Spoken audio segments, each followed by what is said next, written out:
Yeah. Can't get all the way to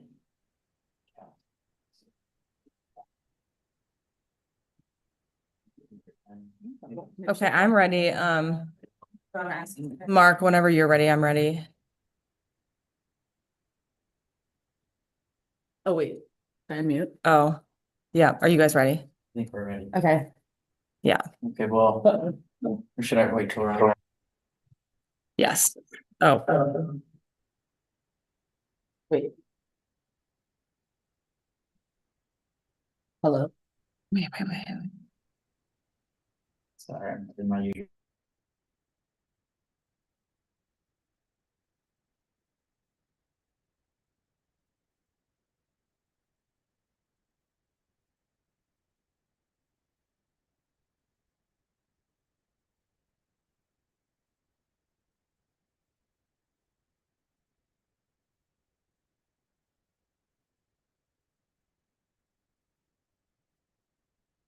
Yeah. Okay, we'll call this ECC meeting on May 8th to order. I'll start with a roll call. Just let me know if you're here. First, Kavi. Here. Laura. here. I'm here. Mark. Neil is just outside, so I'll bet we'll have him in a moment. Yes, I'm on a call. Nick has already let us know he won't be here. Ray. I am here. Rory. Here. Scott. Here. And do we have Smita online? Yes. Yes, I'm here. Okay, great. Okay, oh, and do we have either of our ex officios, Madeline or Sasha? Okay, Counselor Norris is online too. okay, great. I think our first item is to approve the minutes that Cassie sent around to us. I did review them. I don't know if everyone else had a chance to. Does anyone have any comments or any clarifications with the minutes? No. And we decided we don't actually have to do a motion on them, right? Yeah. Okay. So we can move right into public comment. Okay, we do have some attendees online, so if you're online and you would like to make a comment, you can use the raise hand button. And we'll give you the opportunity to speak.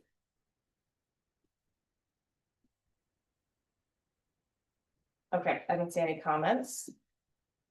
So we can move on. Okay, so we'll move on to staff updates. Okay, I've got a bunch of updates.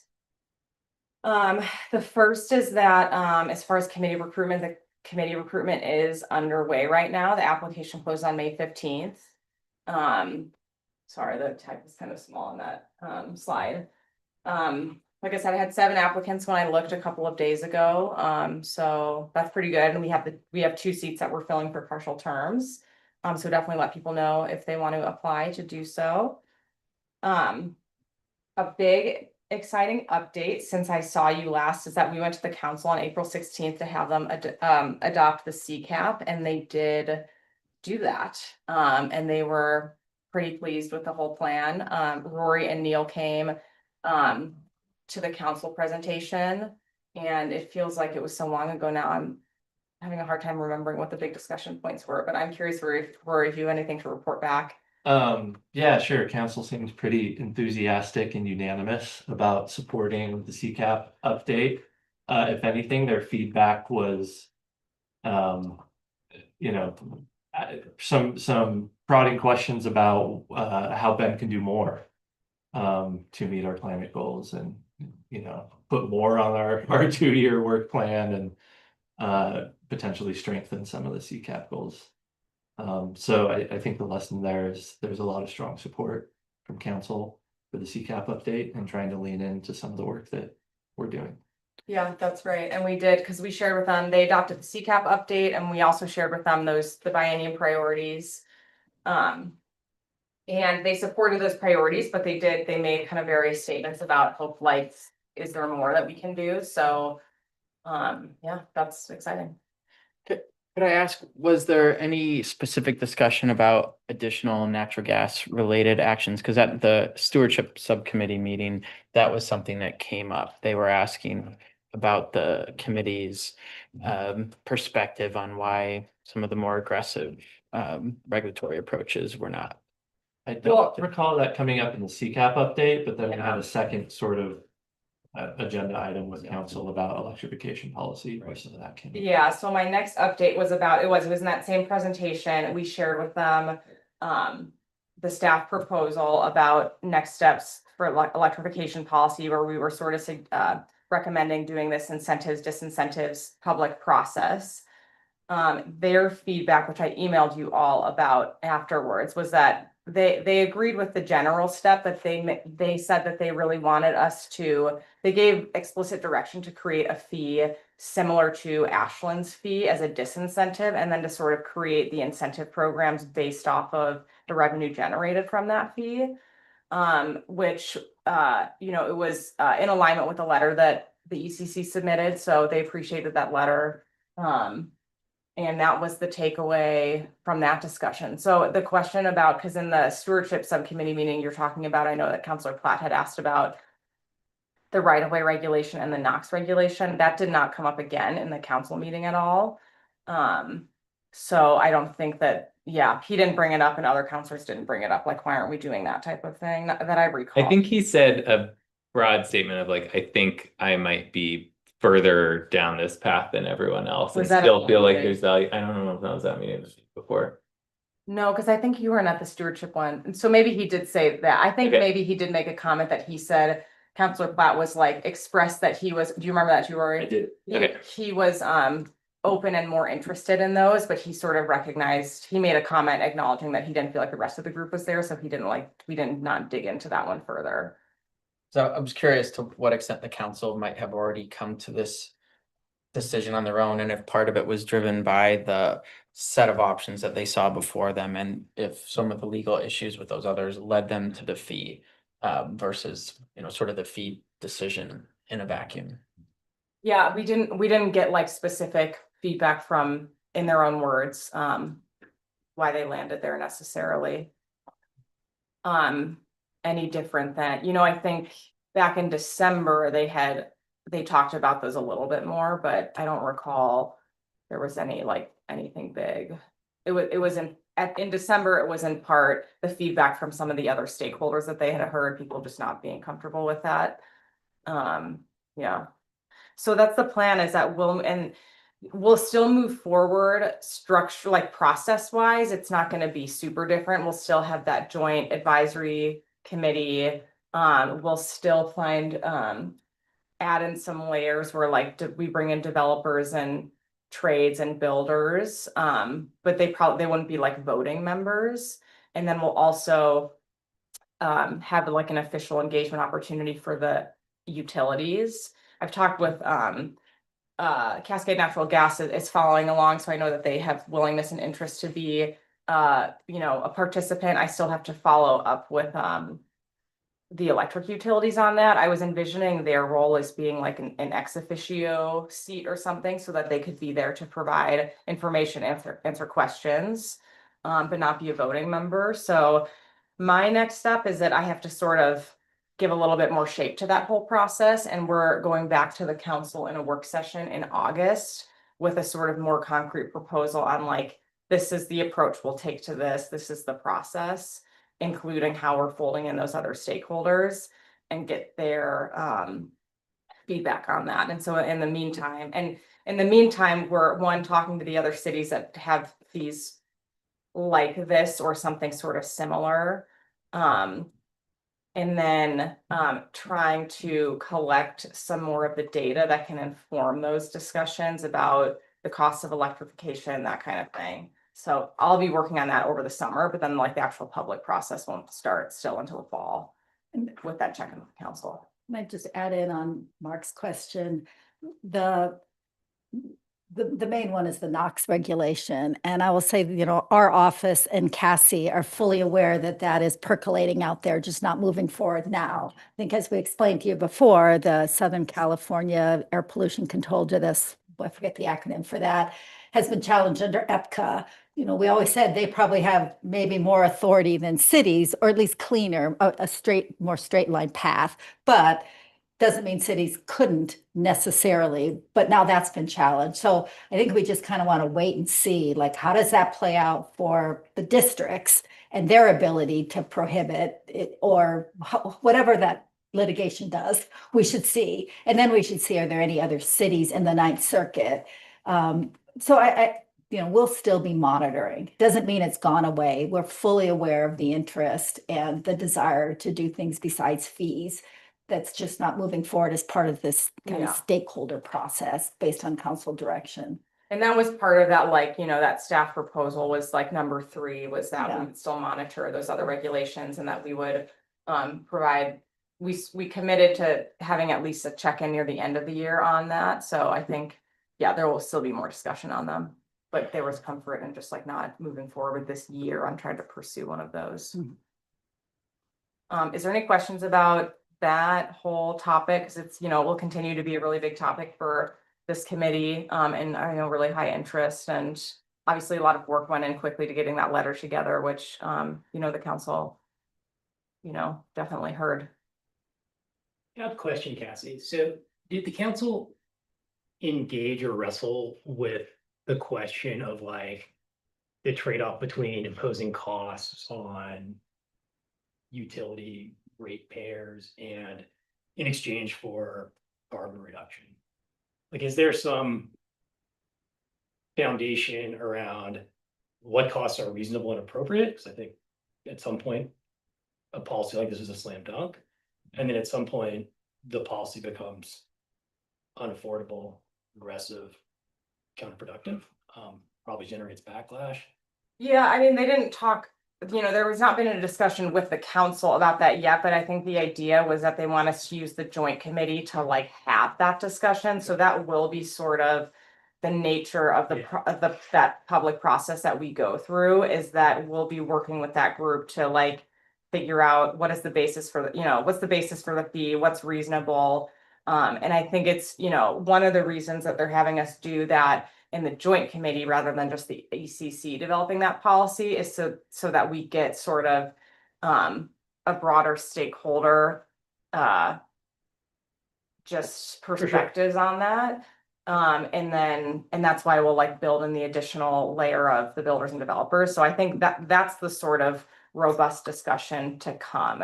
And I think because the council, they directed us to create the fee. They didn't say we're adopting a fee no matter what still. So they still have a lot of opportunities to hear from those stakeholders and change course if that committee can't come to something that people all feel good about. Sure. Okay. Does that make sense? Yeah, that's helpful.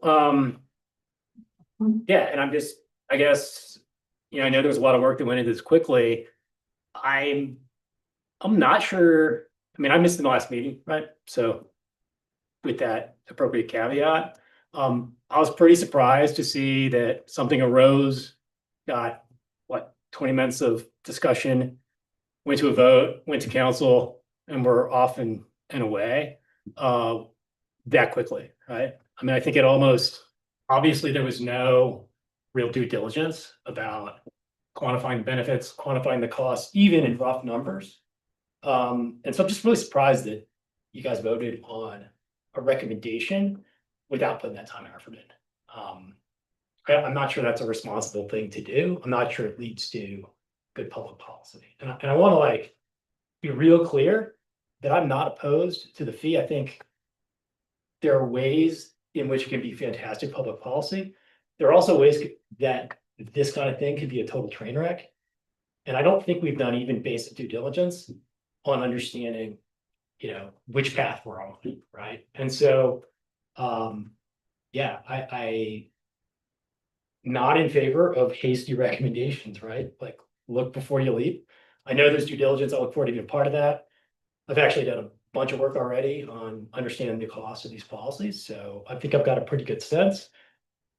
And I think it might be a tough call, right? The impacts locally borne by people trying to pay their bills may be at or around a reasonable social cost of carbon, right? They might be above, they might be below. And I think if we're incurring more local costs, then the value of those carbon impacts when this thing rolls through like that would be a major red flag, right? If we Right. can save a ton of carbon at super low cost, like full speed ahead, I just don't think we know, right? And so and I didn't see certainly in the public comments that came in, any understanding of these trade-offs or deal-outs. I mean, that was pure single issue advocacy, right? And I don't know, it just strikes me as a little hasty, right? I'd like to have a little more due diligence and a little more public policy, a little less advocacy. I think that the process, and like you've mentioned, this could be a slam dunk or a total failure, depending on the details, Sure. is largely where some of my interest in this is. I think those are the questions that we need to be having. And we have laid out a public policy development process to do rate design, to do incentive design, to do trade-offs, to pull together those resources. And that deciding to move forward with a public policy process using this as a tool is where a lot of those details and figuring out what's going to work for Bend. Like I think of this as the next step forward in figuring out what those details are that can make this work well and accomplish the goals that are set forward. And I think that's where my background is in there. So I don't see a hasty recommendation and a hasty policy process when we've had a council goal for 2 years. We've had outside consultancy that we paid for to do development. We've had conversation for a considerable amount of time. We've had outside legal recommendation, another city passing a policy, and we are not lawyers. We are not doing rate design. We are recommending a process that's been presented by staff and that council was supportive of. So I think this is exactly how Bend does make policy. And I think our role is saying, hey, this seems like a promising opportunity. Let's find out the details that work in Bend that are going to work for the constituencies here. And so that was my background of wanting to move forward with this, of giving a little bit more clear direction, because I've also seen public policy in Bend with not having clear direction and a very wide set of opportunities, spend a lot of taxpayer resources and take years to not come up with concrete policy that works for anybody. Yeah, I think council's trying to do the process Neil is describing, like, very little. I just want to put this on the record, in housing, and fees for housing is a slam dunk. Like, Sure. like just any number has got its own issues. Yeah. To adopt an ordinance like this, we cannot copy Ashland's. They have a different development pattern. They made a lot of findings. The lawyers are going to be crystal clear. We must have findings. Sure. We do it with our STCs. We did it with our TUF. Yeah. Anytime we do fees, we have all sorts of analysis of the exact things you're talking about. Sure. So my understanding is this process is supposed to find out more in Bend on the trade-offs. The Good. cost for housing, the cost of utilities. The Yeah. former ECC members asked that, well, what about the ongoing utility costs if you have all electric in a snowy town? What are they? Those are things we Yeah, need well, data on so for that sure. we can put them in findings. So I think the lawyers are gonna say, out of this process, we need to do that work. Super. I mean, yeah, I look forward to participating. Yeah. I missed last meeting. I thought my understanding of the recommendation was please implement. And I think we're a long way from implementation. It sounds like we are. It's good. You know, I mean, the cost of electricity in Ashland is 65% less than it is in Bend. Yeah. And the fact that Seen that. I haven't heard anyone mention that in any of the public comment that came in through the email and any discussion. And that seems like a super relevant thing that should be factored in like from day one. So I guess that's the orientation of trying to share.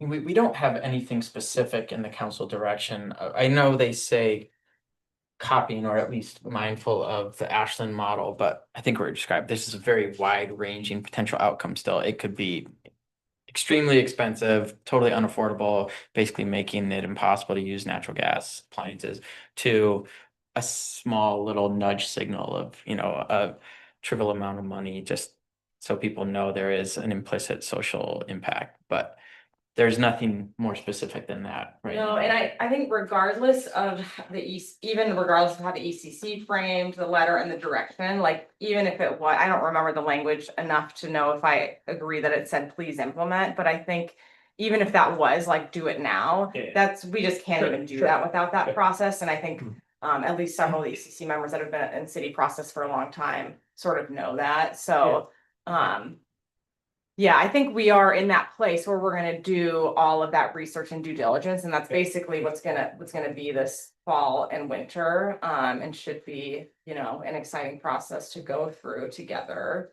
Forget what I was gonna say, but on that topic, we will want to talk.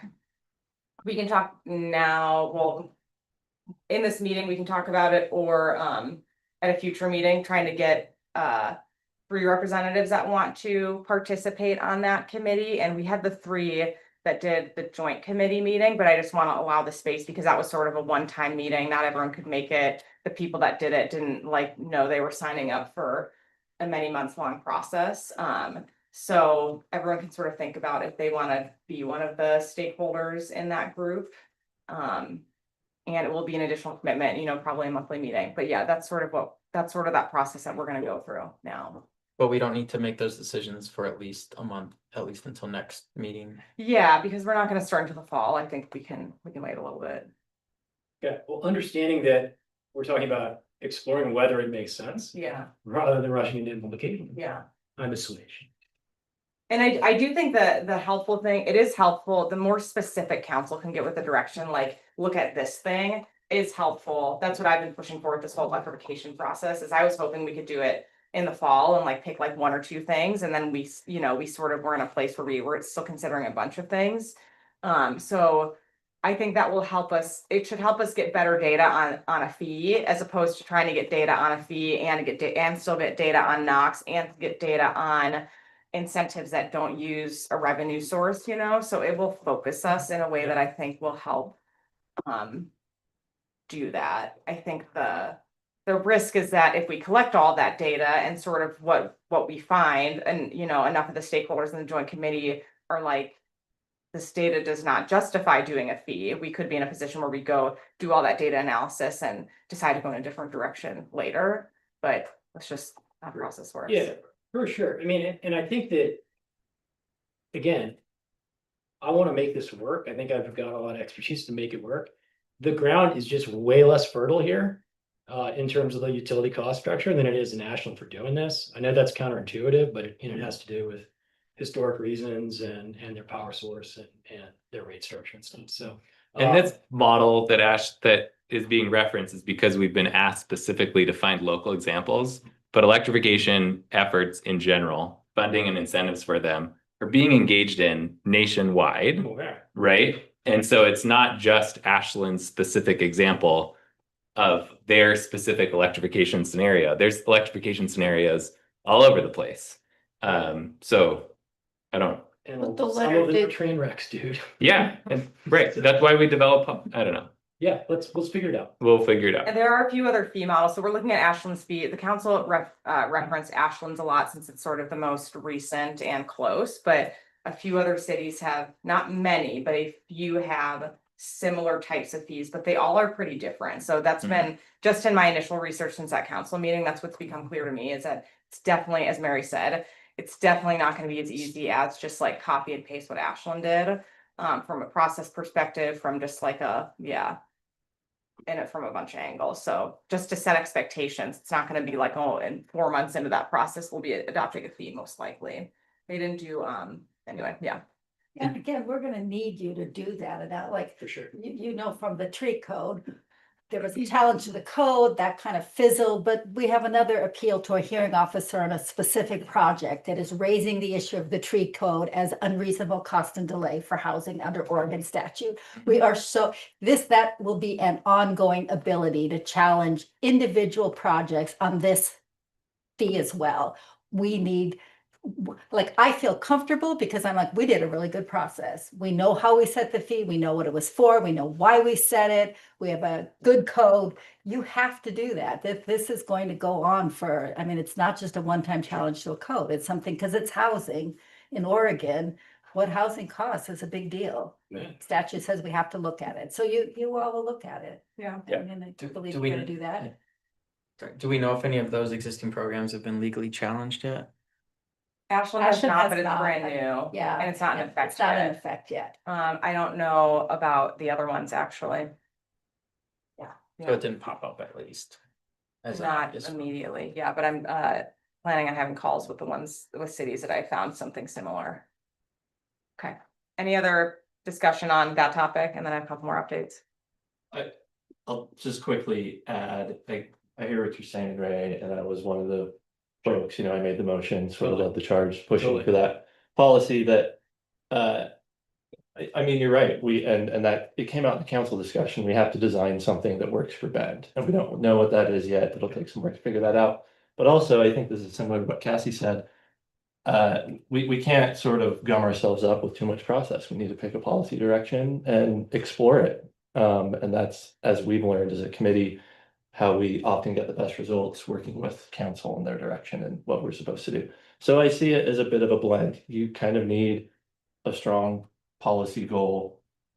And then you also need to do all that due diligence, to back up what you're trying to do, make sure it works, make sure it's legally defensible. And referencing what Neil said, this didn't come out of the blue, right? There were a lot of committee meetings, there was preliminary research. And this seemed like the right choice, given the CCAP that we have and, the goals on the books. And looking at the legal landscape of what has been challenged and overturned in other jurisdictions and what hasn't. Sure. So I like the place that we're at. Just to say my piece. Okay, Well, this will be fun. yeah, it's gonna be super fun, yeah. Wait. Other updates is that, as with respect to engagement, we launched our newsletter in April. We added the ECC email address to the recipient list, so you should have all received that. Thanks to Megan for doing that. The plan is to do one of those quarterly. And then she also tabled at the Earth Day Fair and, yeah, so that's exciting. We've never like been at an in-person event with a whole table before, and we had these bags that people were decorating. And did anyone stop by? Anyone? I know Covey was. We were there. Thanks, Megan. Yeah, this was fun. Oh, I don't know why it keeps happening. And then the last update as far is other city projects, the Invest Bend project that we heard about last meeting and the one before that. You all received an email from Cyrus, I think yesterday or the day before, inviting you all to participate in their stakeholder workshops. There's 3 scheduled. We do need to pick someone to be the representative for that, and that's sort of the main opportunity for the ECC to participate in that process. Mark has expressed interest in participating in that. Are there others who are potentially interested in participating in those Invest Bend workshops?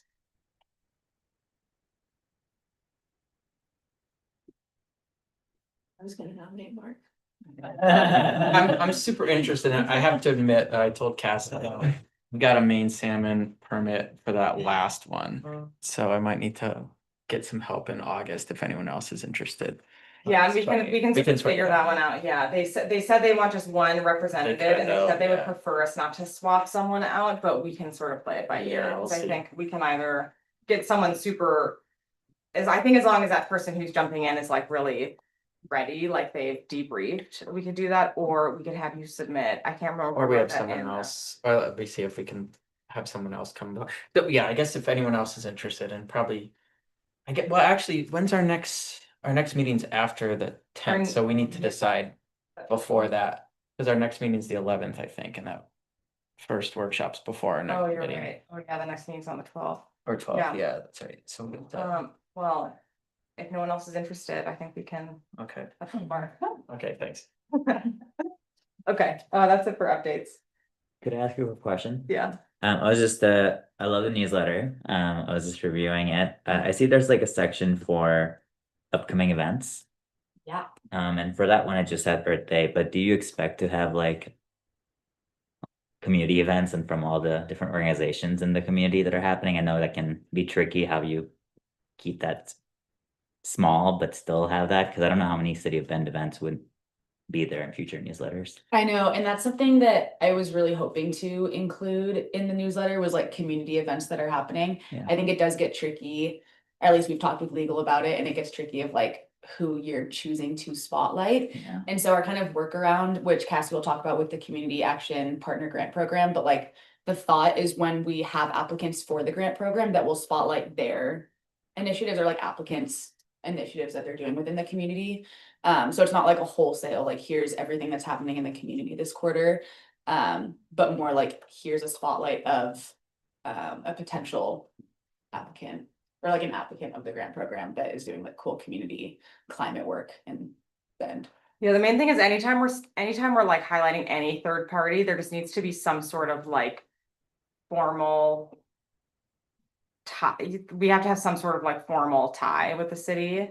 Okay. Or we have to create some other sort of like vetting process, because it's just like, how do you decide who to include and who not to? So Earth Day, like I think our sponsored events that the city sponsors, we have that through the sponsorship program. And then we will similarly have sort of a vetting process for anyone who gets the Climate Action Partner Grant Program, which we'll talk about next.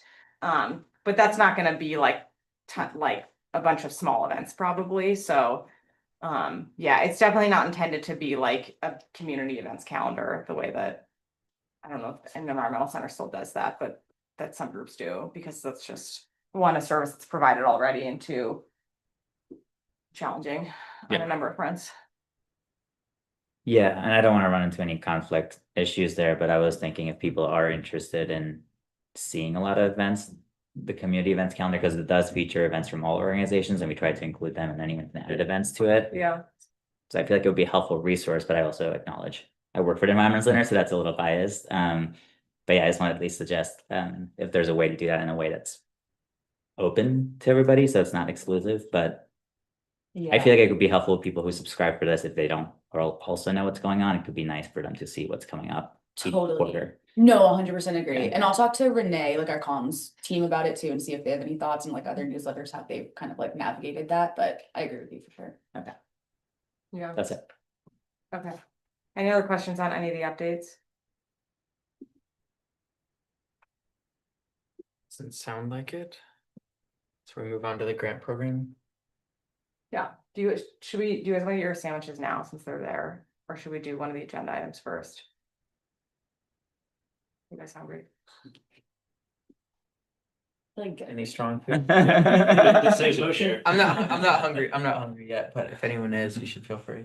Well, we're doing should- one. How long is sandwich, this next one? Let's persevere. Okay, we'll push. Okay, through. we'll do one Okay, agenda item, that's a good idea. First. Climate Action Partner Grant Program. So we have two main agenda items today. Both are just sort of general feedback. I do want to hold time. We don't have anything sort of scheduled for our next couple of meetings. So I want to make sure we have time held for the agenda review today, so we can talk about if there are some we've talked in the past about some topics you guys might want to have during meeting time. Anyway, that's just an aside so that we're still efficient with our time. Okay.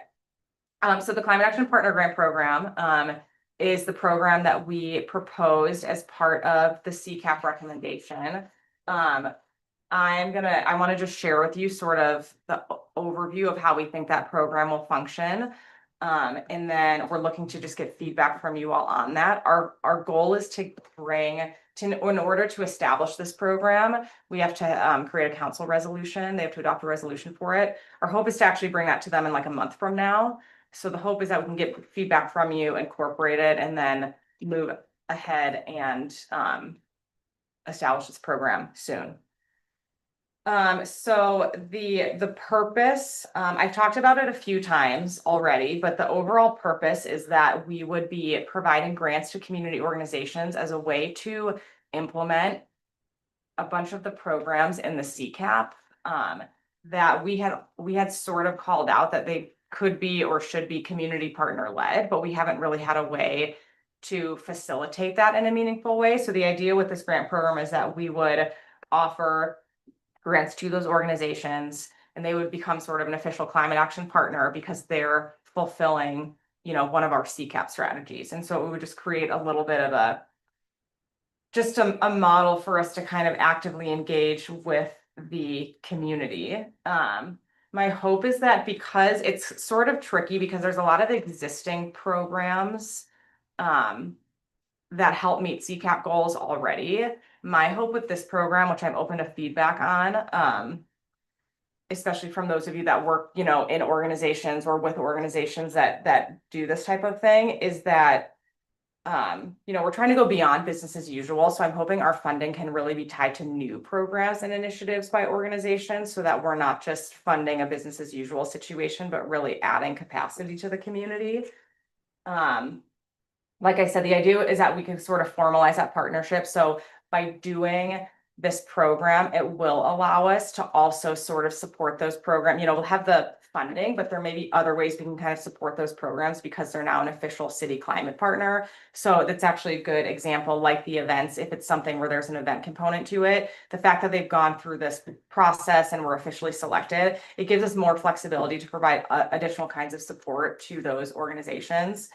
So I think spotlighting in the newsletter, like even if it's not an event, we had talked about doing community spotlights on just cool projects. We could do that if it's like a recipient of the grant program. It's harder for us to do that in the absence of some sort of like structured program, like if there's a restaurant, because that idea has come up before. There's like a restaurant or a business that's doing something really cool. And it's like, oh, can the city spotlight that? It's like a cool thing. And we want to be able to do that, but it just comes with there's a lot of questions and challenges about doing that without any sort of process. So this will like allow us to do that. And let's see, so the eligible project types, I think this will be available to nonprofits and also higher ed institutions. They need to be providing a program or a service that directly fulfills CCAP actions. Most of the actions are either education and outreach actions, that's a lot of them, workforce development, and then technical assistance and community support programs. That's sort of like the generic like program catch-all for just people that are doing programs that go beyond just outreach and education. So the idea is when they apply, they'll have to actually say like, these are the CCAP actions that this program is helping to fulfill. And there really that'll be the evaluation, is like how much of a direct tie do they really have on fulfilling the CCAP program. When we made the CCAP, we have implementation partner column in those in the CCAP, in the strategies and actions tables, which I sent to you all shortly before the council meeting or maybe after the council meeting. So for any of the ones that are eligible to be for organizations to apply to, we listed community partners as one of the implementation partners in there. So that's one of the ways that people will know, like, oh, this is an area we do. This is an area where the city is saying they want a community partner to help with it. And then that's how people will know this is like an eligible program area. And then in the actual program document, we have those all listed out too, so they don't have to like navigate those tables if that's confusing. The eligible costs, the proposal is that they can use the money, they can use it for actual staffing. That's a challenge I've heard from a lot of nonprofits, is that a lot of grants don't allow you to use the funds for just people time. But knowing even from just us trying to do these programs at the city is that people time is in many cases like the number one thing that's needed. So I want these to be eligible to support staffing, people time, technical experts. So that would be like if they're hosting workshops and they need to bring an outside expert in. The development and printing of programmatic materials. And it was meant to be sort of a broad, like, and cover most programmatic costs. So supplies and other materials needed to deliver programs and services, room reservations and food and the other expenses associated with hosting an event. And then also if people want to use stipends for participating in trainings and events. So those are the types of things that people can use the funds for.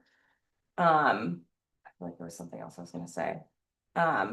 And then the way that the actual process will work is that there will be an application form. They just submit it to us via email. We'll do it either once or twice per year. And I'd be interested in feedback on that from you all too.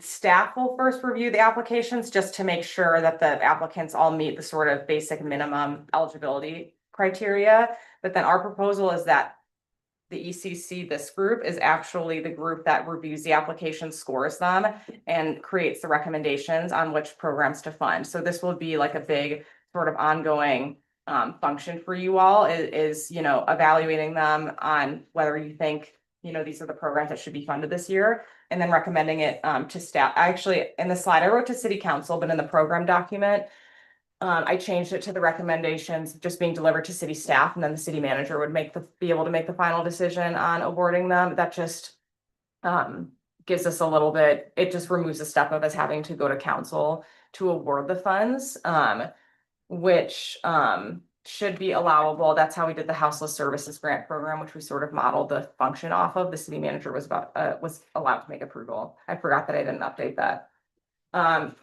All of the recipients would have, you know, we'd have a contract that has, you know, agreement and terms and some sort of light but meaningful reporting requirements. And then the evaluation criteria that we propose include project impact, organizational capacity, feasibility, alignment with CCAP, equity, and then equity and accessibility. So those are the things that we would be asking the ECC to be, you know, helping to evaluate. So we have in the proposed budget deliberations are next week. So these numbers will be finalized after that, but we have requested $150,000 each year allocated to this program. It is flexible. The way I have sort of structured it now is that it would be flexible about the size of the award. So we can either grant, like, you know, I was thinking sort of 3 to 7 grants per year that are between 20 and 50,000 per year. But the way that we have the program document written now is that it would be flexible, so that if the ECC, if there was one amazing program that took up a lot of the money, that the ECC was like, it's going to be more beneficial to have this one program rather than several smaller programs, you guys would have the ability to make that recommendation that we, you know, give a large portion of the funding to lesser entities. Question. Yeah. On the funding. So the document says awards will be granted on a biannual basis. So, but we're talking about 3 to 7 per year. Is that just sort of 3 to 7 per biennium? No, Or- it would be 3 to 7 per year. And sorry, I was like maybe a little bit sloppy with my version control because I was going back and forth. We can do it once or twice per year. And we have 150,000 for that year. So 300,000 over the biennium. Mhm. So if it's like doing it once per year would simplify it a little bit, because then you don't run into the issue of like, oh, do we want to save some of this money for, you know, if you get like one amazing project, you're like, not only are we like, you know, you're making that choice now, but also for the next cycle, I guess. Or I guess we could also cut it at 75,000 each cycle. There are some. Does that- programs- Sorry, does that make sense? I guess I'm just wondering, like, if there was a project that would span the biennium, could you do a 2-year award so that that project has more sort of runway and We could potentially write it that way. I don't know if that would change the I've been working with. I don't my know how the office. biennium budget stuff like works. Well, with each other. I Just think- thinking, No, we could do that. Cause it's not that big of a deal to switch something from year 2 into year 1, you know, if we were like gonna spread it out, or you would just make the payment in 2 Right. years. The part that it might switch is needing to go to council to approve it versus city manager, because okay, with procurement rules, city manager can only approve up to 250,000, and then it has to go to council. It's over that. So if you were gonna give someone 300K over the biennium, that part would maybe need to change. but if it was smaller, But if it was smaller, then yeah, but we would Okay. wanna write the program to accommodate, you know. yeah, I just think it's like Potential. by the time you get your contract in place and like do all the things, like a year goes by really fast. And Mhm. so there might be some kinds of programmatic work that a longer period of performance Yeah, could help. yeah. Well, it's a good segue. The next thing on the slide is just about the next steps for making the program, but really what I want to have a discussion about is your guys' feedback on this program in total. So I just have a general question. recognizing that a lot of the potential community partners here have connections with people on the committee. I'm assuming like there's a lot of people that are on boards, including myself, that work for a nonprofit. I'm on the board of a nonprofit that could potentially be applicants to this. Mhm. So I'm assuming at that point, that would be where there's a conflict of interest. But in giving feedback at this point, that's fine. Looking at you, Mary. Sorry. Just asking. Your ears didn't perk up. I said conflict of interest. Feedback on the Climate Action Partner Grant Program, and knowing that many people on the committee have some sort of connection either through a staff or a board relationship to potential applicants. Should they declare potential conflicts now, or since we're just doing feedback on the program and we're not awarding funds? We're not If awarding you funds have in a any case. Actual potential conflict, you have to disclose it every time it's discussed. So Okay. you would now, but I guess I'm not quite tracking. You only have a conflict if you have a family member yourself or an employer who has Okay. a positive or negative financial impact from what you're discussing. So just knowing people in the community. So I can be more specific. I work for a nonprofit that could Okay. potentially be, so I have a Yeah, potential yes, conflict of yeah. interest. Yeah, yeah. Right. And you can't just declare it once and call it good. You have to declare it. The safest thing is declare it even when you're not making a decision, because if it's leading towards a decision, it's the deliberation piece. So you have to declare it. And then what about if they're a board member? Board Non-financial. members are not considered businesses under the statute. If you're a nonprofit board member and you don't work for it has to be a nonprofit organization, but if it is, just being a board member does not create a conflict. Okay, so does anyone have, I'll just ask next time we discuss this, because that's what I should do. Does anyone have a conflict, potential conflicts they want to declare? I have a potential conflict. I work for an organization that could potentially be applying for community partner grants. Is that, That's fine. I think I have to Or- think through whether it's potential. At this point, it might be potential because it's so early, but if you have an actual conflict, if you actually work for that may get awarded the grant, then I think we need to talk about that a little more. yeah, that was my question is like, I'm assuming, Feedback, I know is fine, because Mike has declared his potential. Potential, when we because all we you're doing discussed is at this. this really Yeah. early stage. and then when Oh, there's we're not actual gonna do that. applications or award decisions, then obviously there's more of a conflict Yeah. or an actual conflict If there. there's an actual. Yeah, because that's financial. Yeah. Yeah, We kind of went through that other time when we awarded some funds to the Environment Yeah. Center. Yeah. I also have a potential conflict of interest. Better say the same thing Snail said. does he have to like say it all? Just have to put it on the record Okay. and why you have a conflict. Okay, and what it I is. also, I work for the Environmental Center, which could also be a potential applicant for this program. I also work for a local nonprofit that mostly does advocacy. I don't see much potential for conflict with what we're talking about, but there's a potential, so.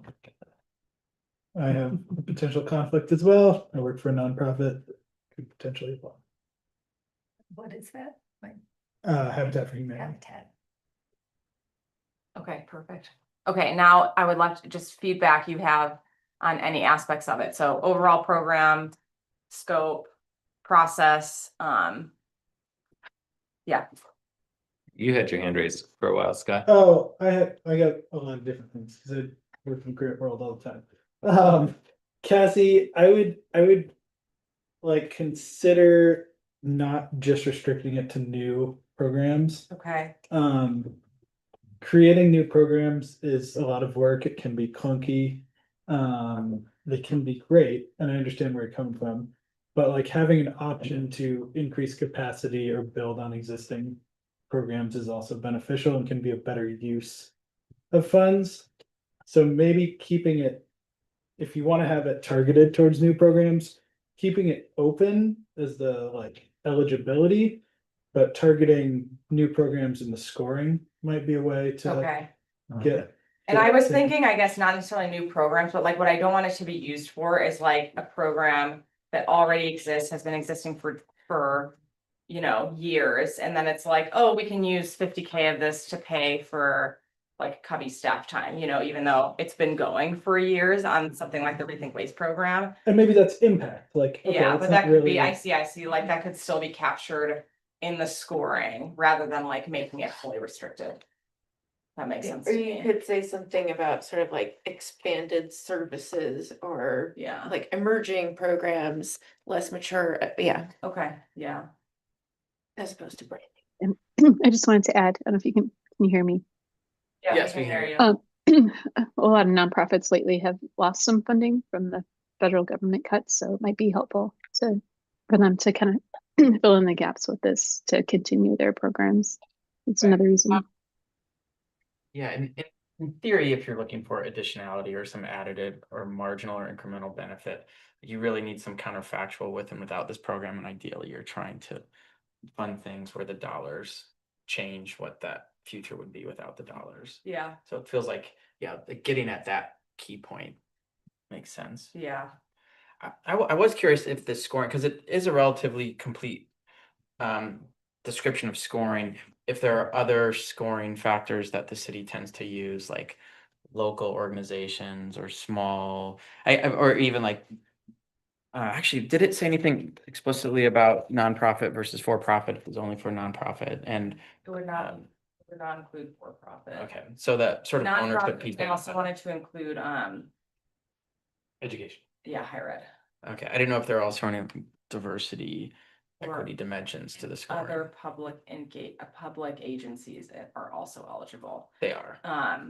One of the scoring criteria was like an equity Putting in criteria. accessibility.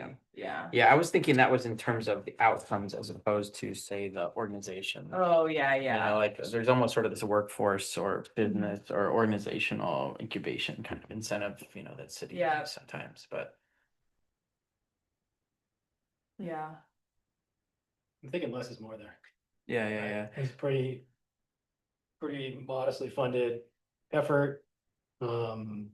Let's have it be an efficient process and not try to solve 3-4 things. at Yeah, once. no, I was actually curious if there are other constraints like that, the nonprofit or smaller local thing, because I was actually thinking about how with the Ben Sustainability Fund from Visit Ben, they haven't really been getting as many applicants as they would like, and they're trying to do more outreach, and I could see how, you know, if we don't get a lot of applicants, even from this biannual dimension, you know, maybe there's one primary opening, but if we don't really see enough good candidate grant proposals, that we would say they're sort of an optional second window Yeah. season or something, but because and like I know with the sustainability fund, they're thinking about little like pilot or seed grants even to get things together, like a couple $1,000s to have a larger, more well-developed proposal for another cycle, things like that. But I guess it's hard to know how much interest this would have, how Yeah. much capacity. So yeah, like your point, Ray, I was actually the sort of the bigger thing, like worrying about, are there a lot of organizations that are ready to go after this? And maybe some of you on the committee here actually have a sense of that, if you think there would be plenty of demand for these funds and there wouldn't need a lot of outreach to see some good proposals.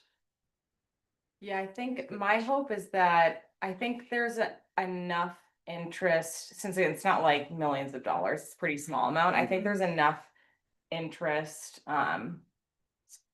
But I would like to see, I would like to use the program to start building more of those relationships and like driving the interest. Like Megan came up with like a list of like a ton of different organizations that we can do outreach to once we sort of have a little bit more. We've been talking with some of them about it as we've been developing it, but especially once we have like a little bit more to share. And they're sort of the usual suspects, but we have, you know, expanded that list to be pretty broad.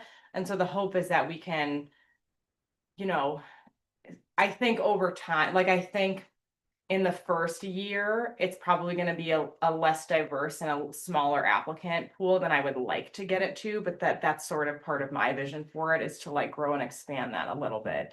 And it's a little bit easier once you have something to offer, you know. Our plan, I guess I wrote it in the next steps, is that, you know, if we can get the program established, that we would we'll do a couple of informational meetings in June. And so once we have direction, we'll start doing a ton of outreach to those groups and trying to at least get people to attend that meeting. And then hopefully have a first round this summer, which I think is probably gonna be. That was my idea, but again, those of you that work in the space more, because I have not done a ton of work in the space, you know, probably less people ready in the first round, but that we could continue increasing that each year. To Mark's point about the sort of like pre-development, like a smaller amount. In it, it says here that eligible projects include startup and operation costs for new programs and initiatives, but maybe it's not in the first round, or maybe you kind of build it out later, but there could be value to a, you know, much smaller grant size that's sort of like a program scoping scope that would be, you know, you're not ready to launch a new program tomorrow, but you have an idea you want to explore. Is there sort of like a seed funding? We've Well, seen those as proposal. planning grants. Yeah. Yeah, grants, kind of. that utilities will often have when they're building out programs or have larger grant proposals.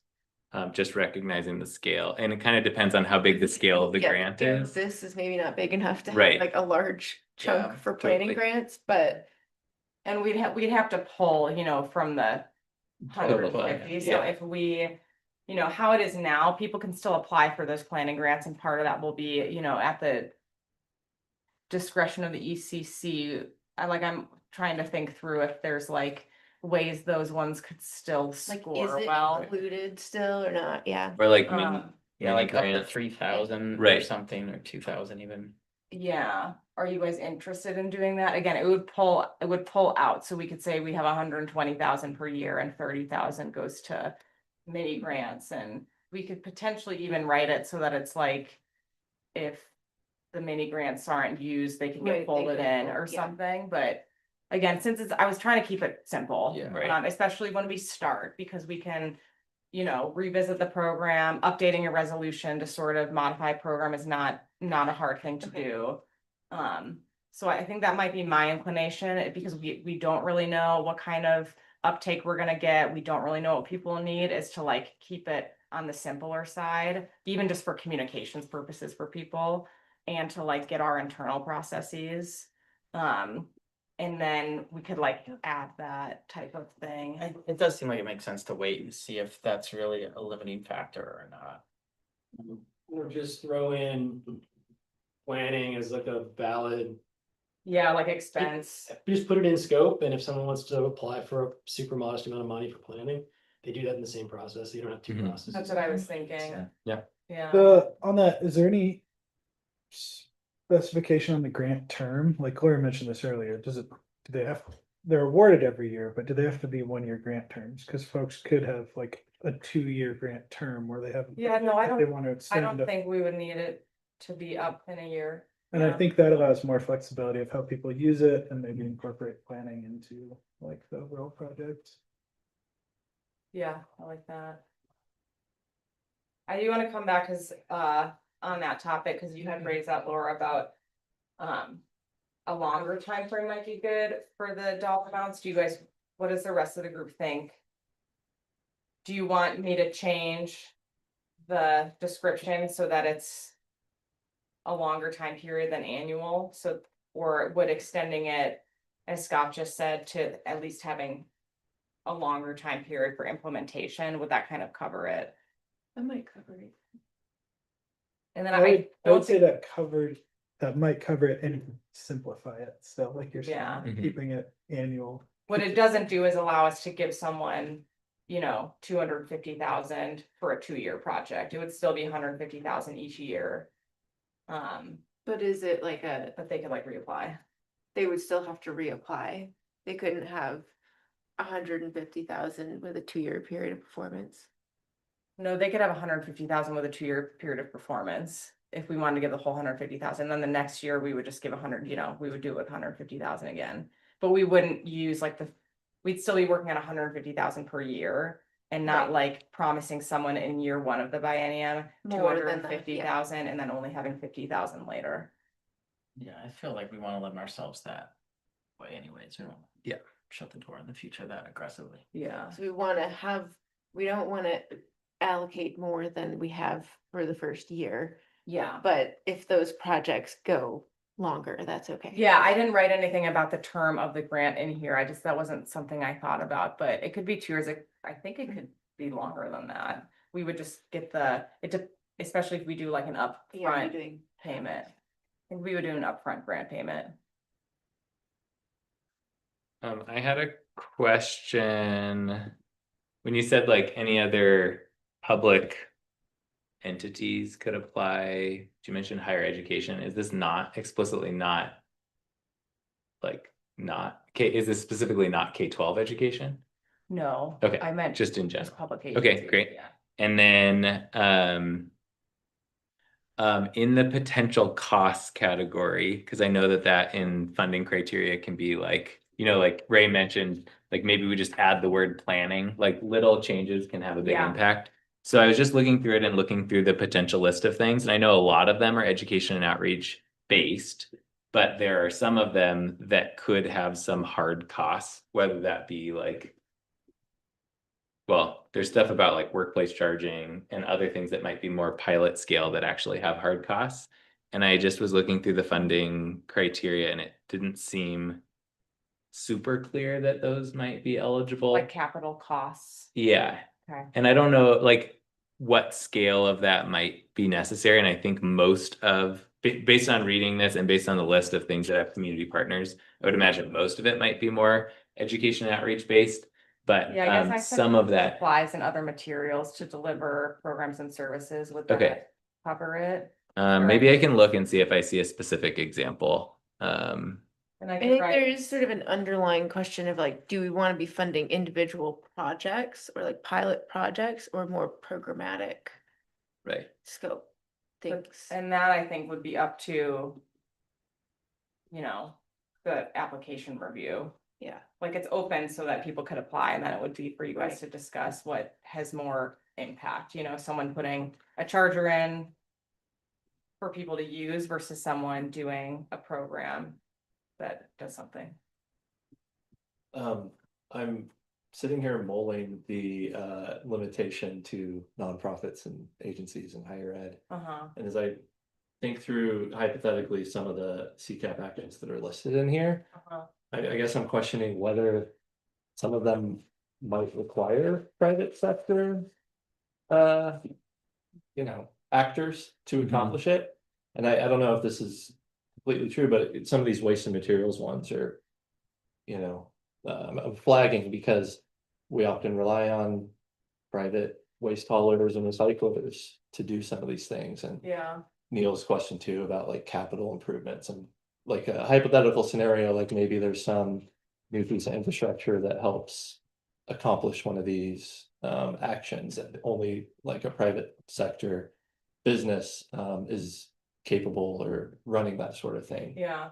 The EV charging that you just mentioned, I don't know if there's nonprofit EV charging station providers. So I guess I'm like, do we want to limit it in that way? Are there things that we might be missing if we limit it? Yeah, I thought that example of the waste haulers I did think about. I still think it's the right decision to limit it to nonprofits in those cases. Mary, is there legally a reason that like small private businesses we couldn't grant money to private sector? I remember your grant pulled them for shelter operators. It's not That's true. always, Mhm. it's not always, Not unless always, there's some but- policy reason that you think the grants should be going. I mean, you get into a little bit of issues with businesses that might have other interactions with the city, or there's probably more potential for conflicts with what we're funding, but it isn't inherently illegal to do. Yeah, okay. And I We know want good a lot food of area for grants, sure. like, it's not uncommon to include for-profit entities in a nonprofit grant application, like lots of. Like, Yeah, so money if and we, contract with, yeah, if our organization is doing outreach and needs Spanish translation services, we hire that as a part of our grant proposal. And so, yeah, so that's a pretty common setup where it's a nonprofit limitation, but then that is where you're able to bring in other pieces or consultants if need be. But I also don't I don't know what the full implications would be if it was totally open or not. Because I don't think Yeah, I like Neil's idea better of identifying when you would want private services. Because I think you need some good policy language on what and why, what the money's for, and why, like our discretionary funding policy is directed at community organizations and nonprofits. That's much more common and safe in terms of public dollars. That's These the are public sponsor, dollars. that's the sponsorship It's the program, sponsorship yeah. program, exactly. So if you're going to allow private businesses, I'd want it to be something like only, those are only like Spanish translation, they can only be performed and they're needed for this rather than wide open. Well, before we move on to a different topic, or was it on that topic? Kind of on that topic. Okay. But I do have a couple of questions, so if you wanted to Well, I just respond. to my wanted to question. like get the temperature of the rest of, like, do we want to make that change? To include for-profit businesses or? I do have a we wanna suggestion leave on it? that. Yeah. And I think the suggestion goes with some other suggestions previously made is trying to keep it simple. So the one thing I want to share is the Rethink Race project of the Environmental Center has a community innovation fund grant program, and it's much smaller grants, but it's up to $5,000 per year, and everyone is eligible to apply for it. But we do, during the review process, we do look at like, is this a nonprofit versus business? And if it's a really large business that has funding, then it's counts kind of against them. So I do wonder if a lot of this could go through the review process. It can still be eligible, but automatically when we see something come through and it's like a big business for profit where they probably have funding to do it, we probably wouldn't be favorable to that, if that makes sense. I wonder if it's easier, if it's legally okay to just keep it more broad. And then if like I'm looking at one of the actions, it's about like CND based, and that might come through a development or developer. And that is for-profit company, and we don't want to completely exclude that action from being possible. Just, it feels like trickier to me because then it turns into people being like, oh, can this company afford, like, this is a big company, they don't need the money. That's like kind of the level where I don't get very comfortable with like making some of those decisions, and it just feels, yeah, it's like a little bit more subjective. It's just a little bit trickier. So that's why I was inclined to keep it towards nonprofits. And there's other layers, like other business with the city. It starts to get, and that happens even in the nonprofit space too, but yeah, just I mean, adds. we did talk about community organizations for the sponsorship policy because we were concerned that some small organization might not do the paperwork for nonprofit status, but that's a different policy reason than just saying private for-profit businesses. I think I would encourage you to be a little careful about what you would want them for with spending public dollars. And this is such a small amount. Yeah. In the Yeah, scope I of can what go. large. I'm getting overwhelmed here. Yeah. Yeah, Probably. yeah, what, I think as long as, a nonprofit recipient is allowed to use those funds to contract for private Yeah, services, Good. I'm not worried about it being too limiting. yeah, like. print And and stuff. if a bunch of small businesses are, express interest, then you can reconsider Yeah. in future years. But I mean, it's a community partner grant program. Yeah. That to me implies community-based organizations.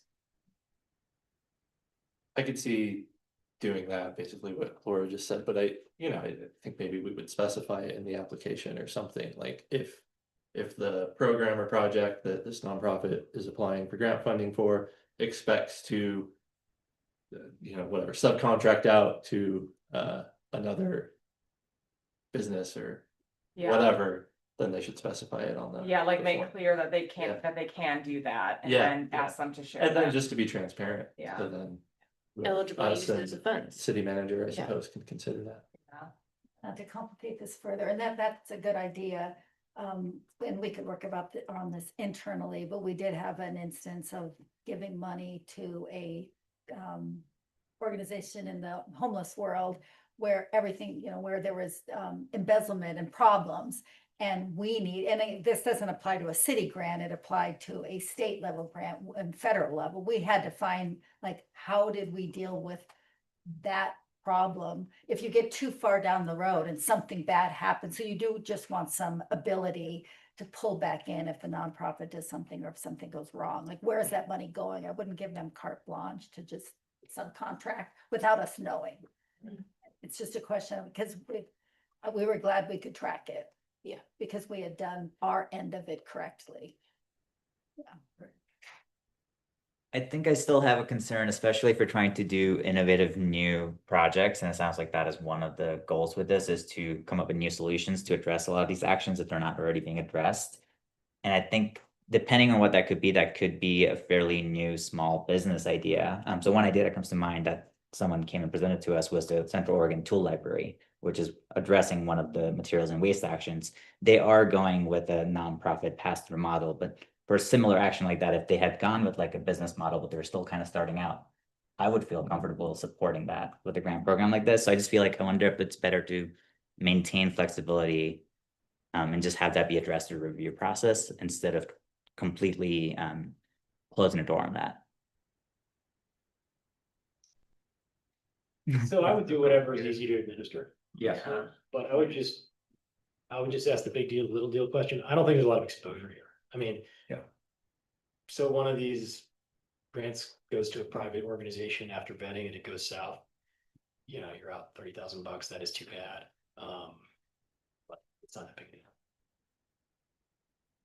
I would lean towards Laura's idea of like, this is new, it's a small amount of money, let's keep it simple for, you know, nonprofits, community-based organizations, expand later.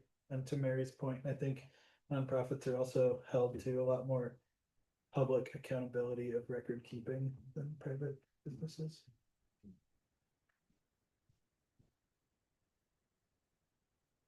I think also there, like I mentioned earlier, the opportunity is broad, right, with contracting for those partnerships to happen, and it's not uncommon for teams to apply for projects with a lead applicant. So I think I agree. I think this is a small enough pool that this works the way that it's. Yeah, And I if it will was changed, change it would, right? like that to You- keep it to nonprofits. I can add language to make clear that they can partner with Right. private sector and that Like they an need to share eligible that. cost would be In- sub-award yeah. contract, yeah. Do we need an action from the committee today on this? I don't really think so. Because we already like recommended the program. I just want to make sure that because I'm gonna then bring it to the council and then you guys are gonna have to play this important role in carrying it out. I just want to make sure that, you know, we have your support for the program as a whole. I want to ask if you guys have more feedback, but I'm also curious, given the feedback that we've heard, so that what I've heard so far is that we'll make sure that the time frame for actually executing is longer than a year, 2 years. We could talk about 2 years would maybe be easiest, but so we'll say 2 years.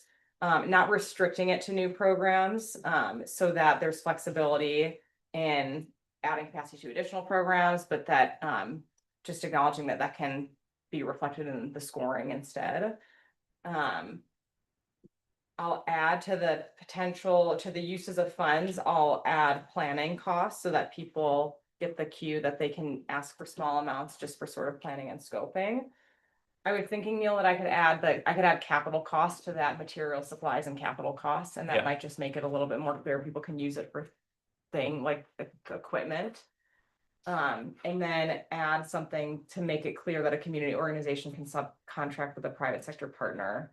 So that's what I will add to it. I'm curious if you guys have more feedback, and two, if you guys want to see it before I bring it back to council, which would require us to postpone the council adoption date. When are you planning to bring it back? Well, I was hoping to bring this to the council at the next meeting in June, at the first meeting in June, so it would be, and the materials are due on the 21st. So if you guys wanted to see it again before I finalize it with council, I would bring it back to you in June, and then I would just bring it to council after that. It does feel like after our last meeting, urgency in terms of progress and action was a very high priority, so it seems like we should lean towards streamlining it now as much Can as we you can. send it out via email in advance? And then I know then it gets tricky with us providing you feedback. Yeah, you could provide individual feedback, but it's hard because if it's like something sort of substantive, then we like can't discuss it. So you know what I mean? Like I wouldn't make a. Ada has her hand up. Smita, do you? Yeah, I just have a couple comments. One is, I think Cassie, you mentioned that we'd give out the money kind of in upfront, but maybe you want to consider doing it as disbursements, just for more accountability. And then also having the grantee submit a report at the end to show how they've spent the money for additional accountability. They do a report, that's important to me. I'm worried that doing like reimbursements and like, I just think it's gonna be a lot harder for us to administer. You can also do it kind of in chunks, be like, you get, 40% upfront and then the rest, pending progress report.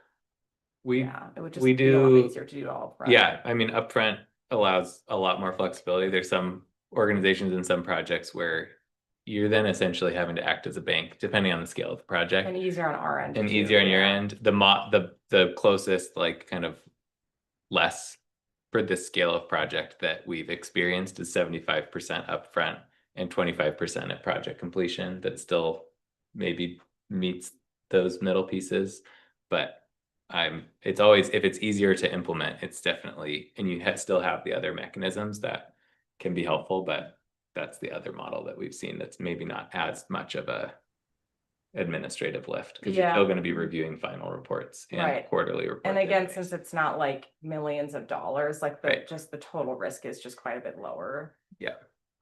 So.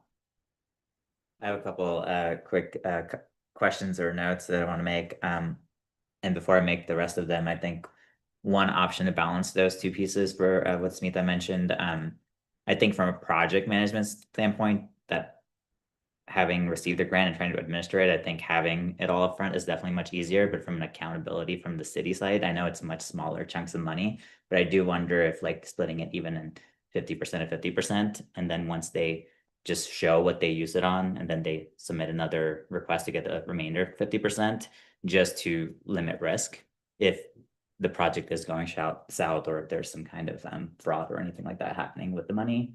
I would be open to kind of considering if something like that makes sense while keeping it simple. So I just want to share that. And then the other couple of things I just want to mention is the list of eligible costs. I'm kind of curious, what would be considered an ineligible cost, just to flip that? Because I'm just wondering if it would be simpler just to say all project costs related to the project are eligible, except for something if you already have in mind. No, I didn't have anything really specific. That's what I was trying to make it like just cover everything I could think of. Yeah, because sometimes I feel like there might be things we can't I think wanted of to right make now. clear because like the staffing question is like, comes up always, like when you say all project costs, my worry was that people would assume how you define all project costs can mean something different, so. Yeah. That was part of my reason for listing some things out, but I could add all project costs including, and I think I did. But not that limited even. to. I think, You yeah, did. Okay. yeah. Maybe add a bullet point. Something like other costs might be eligible. That the committee or the city will review, Yeah. something like that. Oh, yeah, it says It's not like one limited of to. the, I think if these are example, that's fine then. I just want to make Yeah. it again Yeah. simple as possible for folks. I think it is hard. I'm thinking of grants that I've applied for. The ineligible costs become much more possible once you have a narrower, like the breadth of what people could apply for is so big right here. Like then the ineligible costs, like in a charging program, is like you can't spend it on landscaping. Like, but to put that in this would kind of be crazy. But Yeah. because it's so broad, I think maybe we might need to have some line of it being possible, like that certain costs may be excluded. Mhm. Just like, because if somebody applies, something.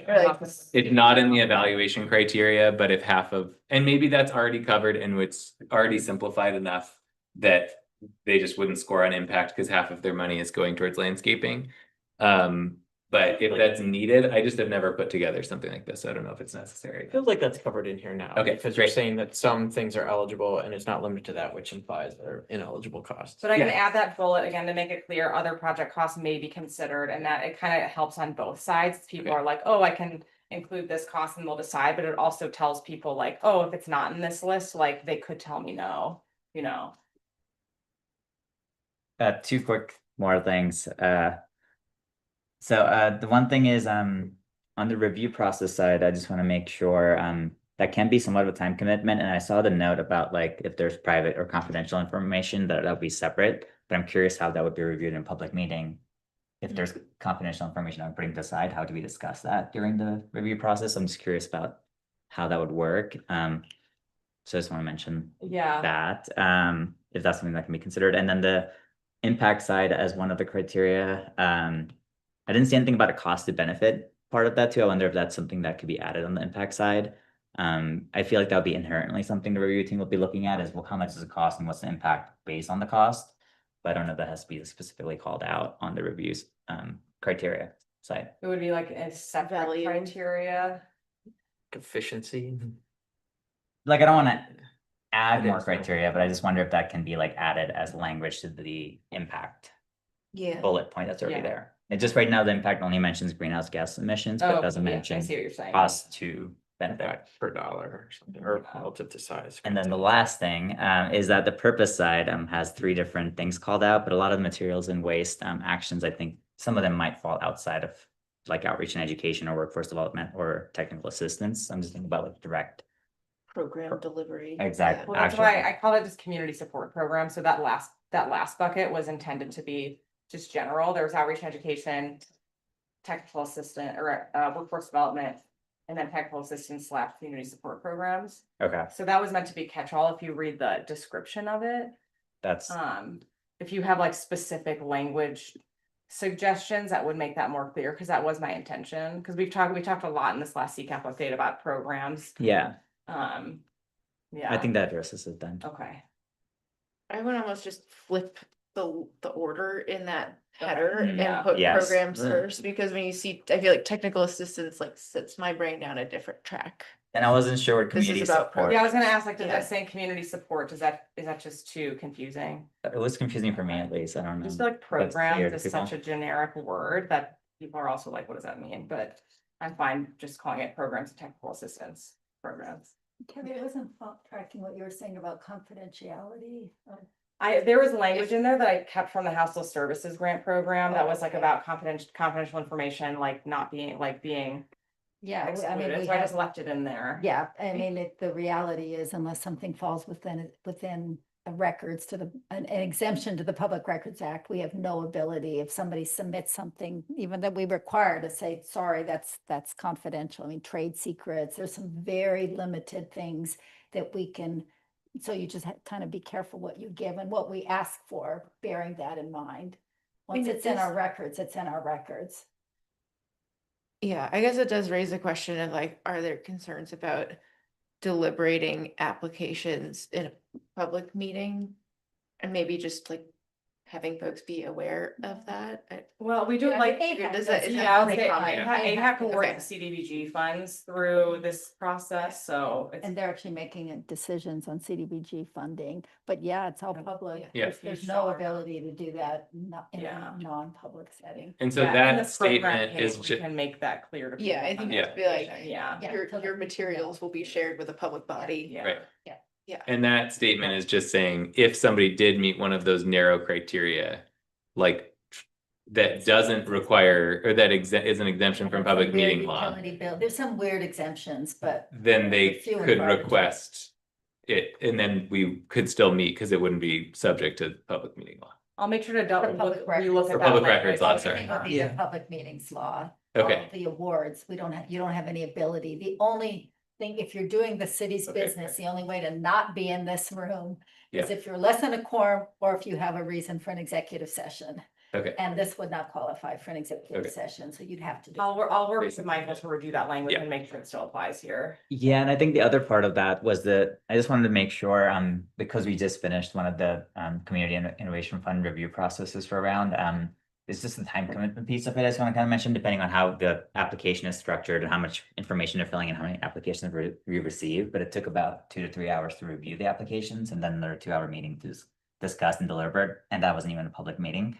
So I just want to kind of like I think I'm in favor of having the whole committee be part of that, but also if it time-wise makes more sense to not use a whole meeting, if there's a smaller, I just want to kind of throw that. Yeah. Have Out like a there at staff the- recommendation, or like you guys do a first pass or. Yeah, we can do that. I would not be in favor of like pulling a separate group out and Yeah. meeting separately. You know, it's like AHAC does it, you know, it's just, you just hold it during your year and you know, during this month each year, That's what. we're gonna spend the time That doing it. And works it's a for me. reason to do it once per year. instead of Yeah, twice per year. Yeah. That sounds That's good. great in the once per year category, I Yeah. think. Okay, that's all my stuff. Cassie, one last thing just on the rollout. Since it's the first round, I would encourage like more than a month for the initial application. Okay. Two or- Yeah. 2 or 3 months for the initial, and then I think Yeah. once organizations know that it's recurring, it's easier to tighten. Okay, that so period. maybe timeframe, we can like, if we go to the council in June, we can hold those info sessions late June, early July, and then like, I think we'll hold those sort of when we're launching it, but plan like a 2 to 3 month period, so maybe we'll review that, close it in the fall. Yeah. But you think in future years, it's okay to do shorter than that, or is it always nice to do that? As long as people know it's coming. Right. Yeah, a month is plenty. You know it's coming. Right, but to not know it's coming, Yeah. not And have then- any materials, and then have to develop a new program in a month and try to get funding is really hard. I would say the more time, the better, yeah. Sure, plus it's the summer, so like if people are gone, Yeah. for like Yeah. 3 weeks at a time.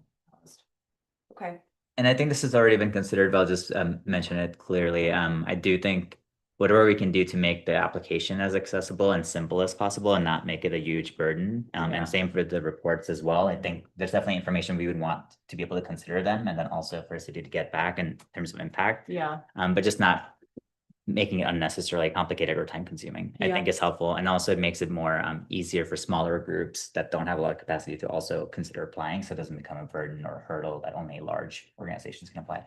yeah, cool, So- thank you. On that note, the one other thing I noticed is so between the organizational capacity and the feasibility, there's sort of like 40 points at stake there that seem like they would maybe bias away from newer, smaller organizations. Yeah, And so I don't know if there's, adjustment to the points there or. yeah, I'm definitely open to adjustment to the points. We sort of like when we were like, should we just make them all equal Yeah, or should we not? I just think there's sort of some overlap between those categories.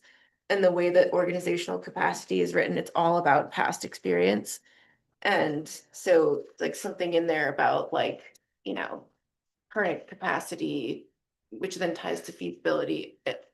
I was going in circles on Yeah. how to resolve it, but Wonder if we could just combine those two. Yeah, could you Yeah. combine them and then instead of all having 20 points, each have 25 points? Or those two could be 20, if we wanted to highlight impact, those two could be 10, 10, and then you Right, could add the impact extra is 10, higher, yeah. impact is 30. because I do think like feasibility, some of the feasibility then stuff is up different. impact to Impact. 30. Yeah.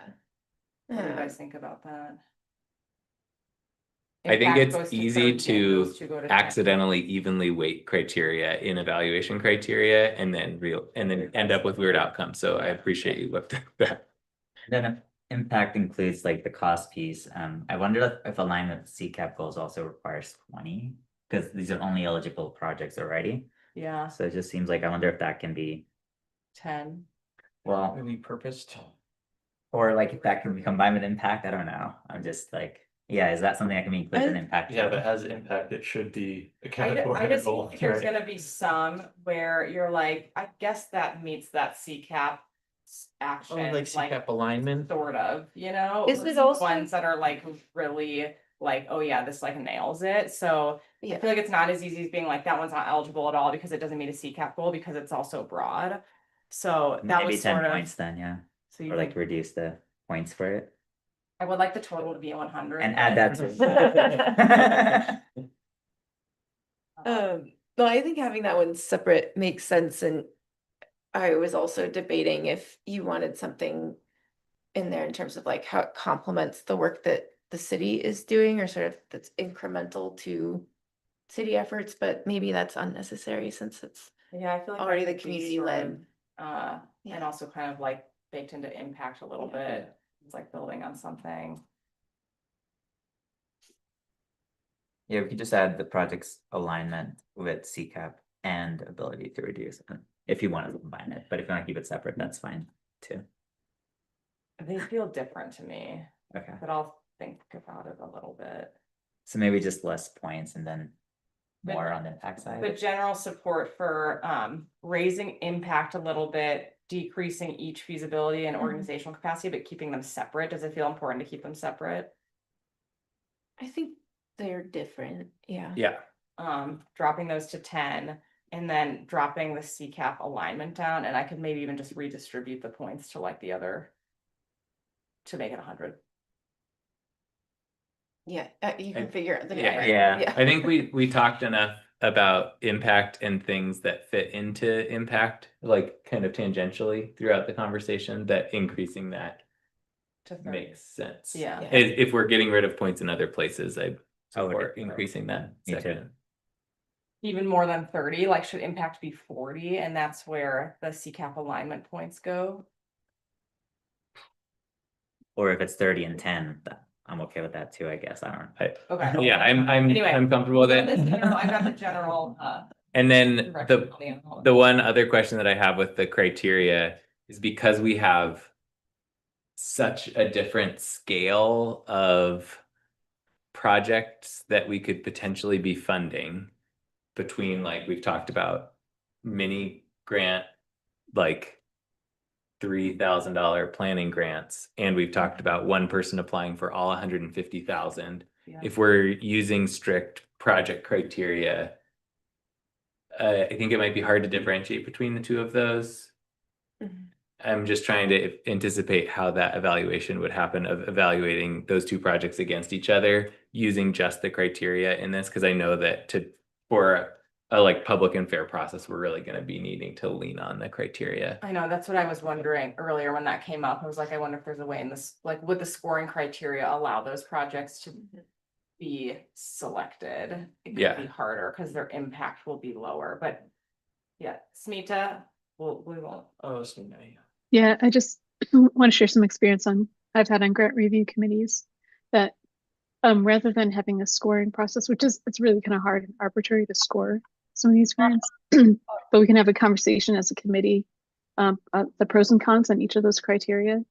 And then once we finish those discussions, we can rank like the projects that seem to rank higher based on our pros and cons analysis. Does that make sense? I think so. Like rank them on where they landed on the scores. Rank them overall based because we'll see once we have our discussion on pros and cons, we'll see which ones have a lot of cons and which criteria they have cons in and which ones have a lot of pros. And then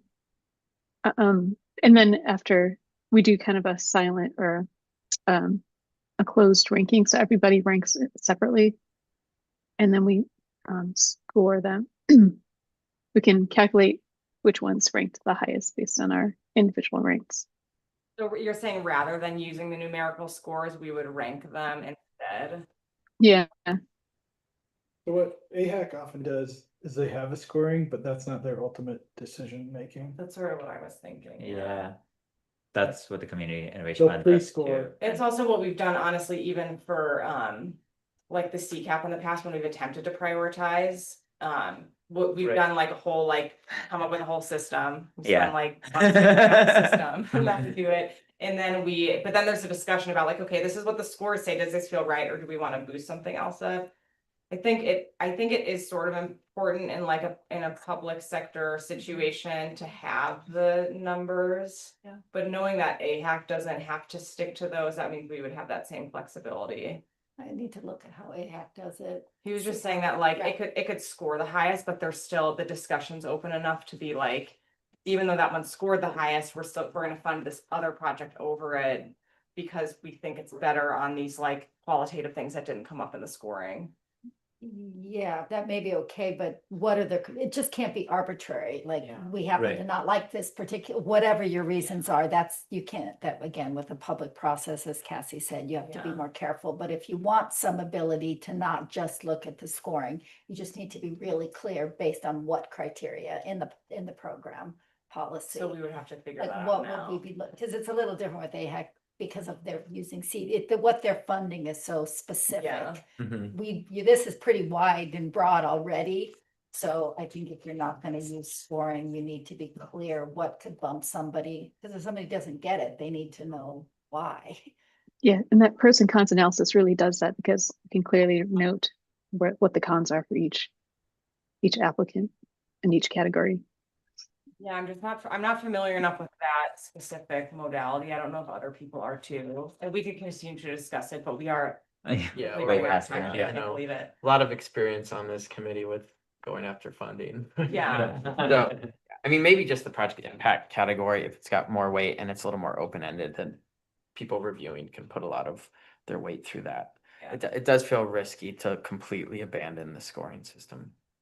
We have a line that just says that our rubric serves as a starting point for the review team to discuss and compare the applications, but then the awarded projects are not simply the highest scoring applications, and that is not a public, it's a nonprofit that we're doing. But I wonder, because I do think during the review, because otherwise, I don't know why we'll need a review together if it's just the highest scoring projects. It would reduce the opportunity like for us you to guys really would select score, which projects yeah. we're choosing. So I wonder if we make that clear from the start. Everything's still public, including the review process, individual scoring, but also the group discussion. So it's still going to be public in terms of why we're choosing which projects. But I do think it provides more space to have that holistic view The idea versus. that you score completely outside, like individually, and then bring that, is that what you're thinking you would do? Oh, Or would sorry. you discuss Yeah, the scoring at That's how the you normally meeting? do it. Usually people look at it and then, yeah, You and then, look and at then, it, but well, and then everyone change sort of your comes up with mind. their own, but then you discuss together like how much to award, yeah. Yeah. But Cubby's saying that they included, in order to give the flexibility to basically award something outside of just where the points land. They have that statement that he read, that just says, we may use things other than these points to award final awards, to just determine final awards. Would that be sufficient? I think if you want to have something besides the scoring and the ability to award outside of that, we probably need to look at it, look at how any other government committees do that. It may be fully possible, but I think we have to look at how government does that for awarding grants. Yeah. And I get the benefit of still coming together, Cubby, is that it wouldn't just be all of you guys adding up your scores and sending it to, it wouldn't just be summarizing it. It would be like an opportunity to discuss with each other. So someone could be like, I only want to give them a 5, and someone is like, I want to give them a 10. Then that would be the discussion. And then we would decide together, like, where to score it. I feel like, right? Is that the idea? Oh, so we're not individually scoring it, just tallying it, is what you're saying. Yeah, I guess not. yeah. Okay, and I was just gonna ask, I think Smita mentioned she's been part of this. Was any of that with DEQ? I'm just wondering, to your point, if we need a government agency's review process to see if that's been done? Yeah, that was a OWEB process, Oregon Watershed Enhancement Board. Group want that, I think we can do it. I'm just saying I wouldn't just use that language right now until we Right. had a little more time than during this meeting. But if that's what you all want, I think we can say, yes, we will find some way. As long as we think that's legally, we can do that as a city. And if there's some problem, we'd come back to you, but otherwise we would figure out how to do it. Yeah. Okay. So because of the time right now, I think our options are that you guys are comfortable moving forward with what we've discussed today and then keeping the numerical scoring. And then I will try to get this in at the June council meeting.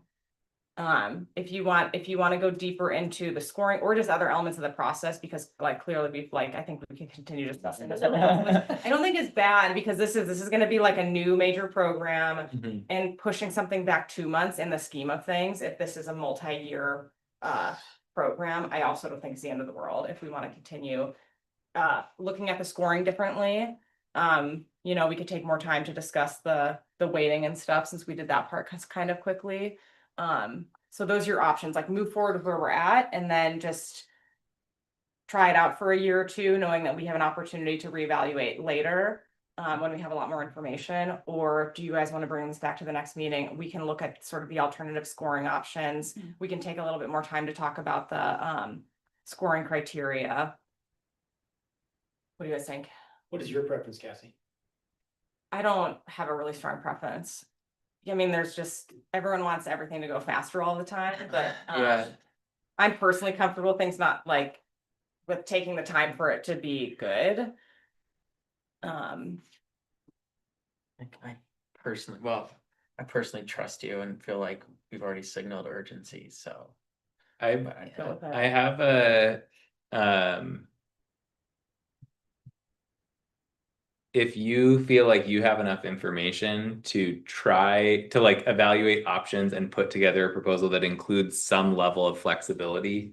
So like we've had some brainstorming. I know I've done some stuff where there's another category for additional factors, whether we're keep staying numerical, like if you feel like you have enough direction from us to be able to figure something out and incorporate it, just like we said with the point scoring of like roughly this seems good, but if you want to mess around with it, that's okay. I think I agree. I'd be happy if you feel like you have enough feedback from us. I have the feedback, it's just to do Or- something on the scoring beyond, basically, it's like we have the numbers. And then I think the subjectivity part of it would come in the discussion.